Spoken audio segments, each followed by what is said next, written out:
All right, guys. So, question from a friend prompted me to want to talk about my Hill People Gear Snubby Waistpack.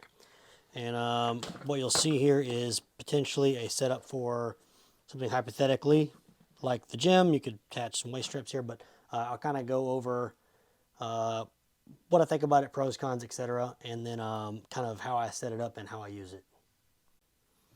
Okay, so this is a Hill People Gear Snubby Waist Pack, and as you can see, it is fairly compact.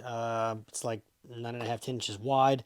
Of course, it has the waist strap because it is a waist pack. This is built on their chest kit bag in the Snubby pattern, a Snubby footprint with the original pattern. So you end up with a slot front pocket, a main middle compartment, and a rear pistol compartment. And I'll kind of show what I've got and how I've got this set up. So um, in this case, I've got some barbell straps on here.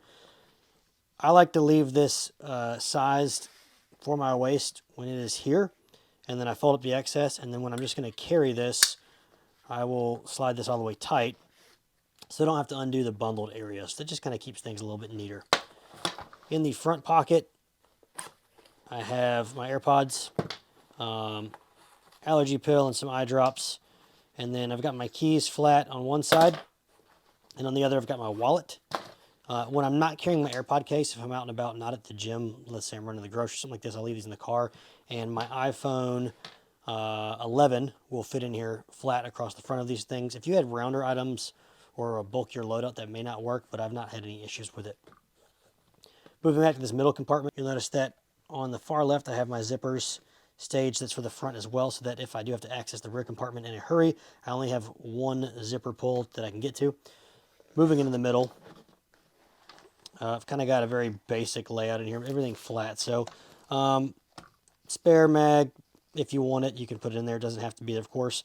I have a Surefire stiletto. This is locked out. This is the Normake, so that if these buttons get pressed, the light will not come on and kill my battery or melt the bag. And that just kind of sits flat in this pocket next to the magazine. Moving to the right, I carry a soft T wide in here, just kind of flat folded. I do make sure to always put my bar on the far right so that I don't rub through this, which is a pack of Quick Clot.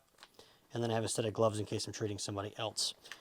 I've put extra things in here before. This is just my kind of base load. I don't feel the need for anything extra, although I do have a little bit of room to flex in here without really overstuffing it. The back of this is laser cut loop filled. So, and this is all sewn by First Spear for Hill People Gear. So in here you can do a molly pocket. So if you had like a pouch you wanted to put in here that was molly backing, or if you had something Velcro back that you want to put in here, an organizer, a mag pouch, etc., that can all go in here. I've just run some shot cord through here so that this hangs and doesn't slip through. And this has worked fine. I've never had any issues with it. You could do more, you could do less. I actually had at one point a small Sierra KT knife for when I'm hiking it's about this tall. And I put a small piece of hook on the back of that, and I can just slap it flat in the middle. So I've left these zipper pulls as they come from Hill People Gear. And then moving into the back, I modify these. This is for the pistol compartment.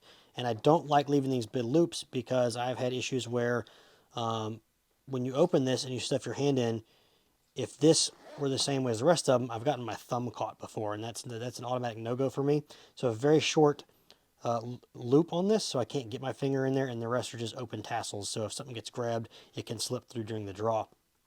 Both of these are like this, and this one's tucked in. So I would open this and then reach in like such, lift the gun into my hand, and then draw straight up.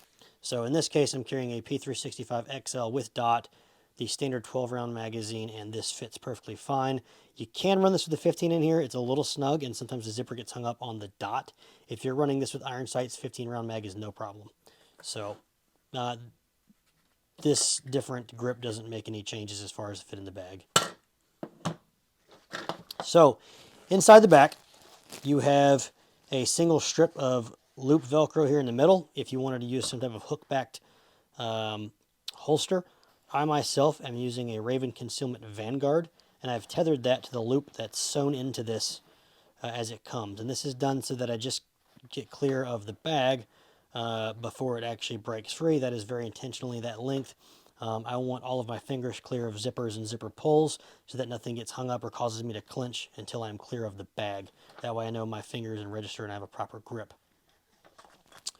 As far as sizing, as you can see, the 365 XL fits just fine in here, and it's going to sit at an angle, and that's going to make sure you keep pressure off these zippers when you do that.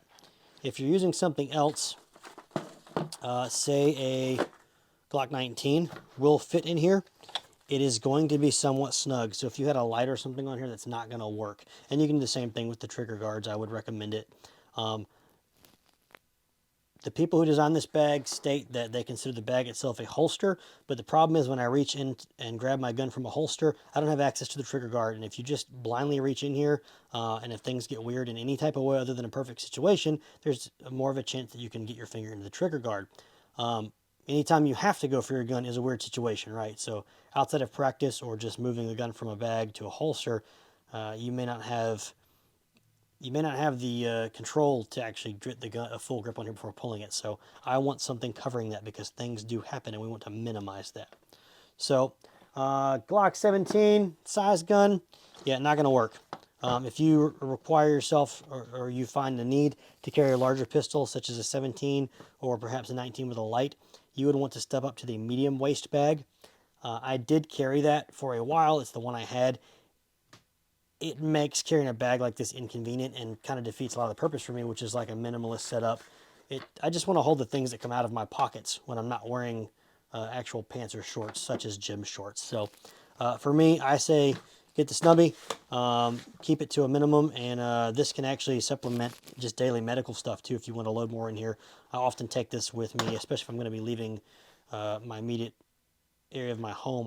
I can plus this up with additional medical, and if this back pocket's available to me because I'm carrying pistol and body, I've got a vacuum sealed med kit I can drop in here that I sized specifically to this bag.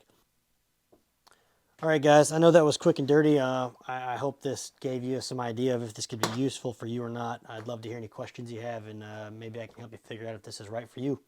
See you on the range.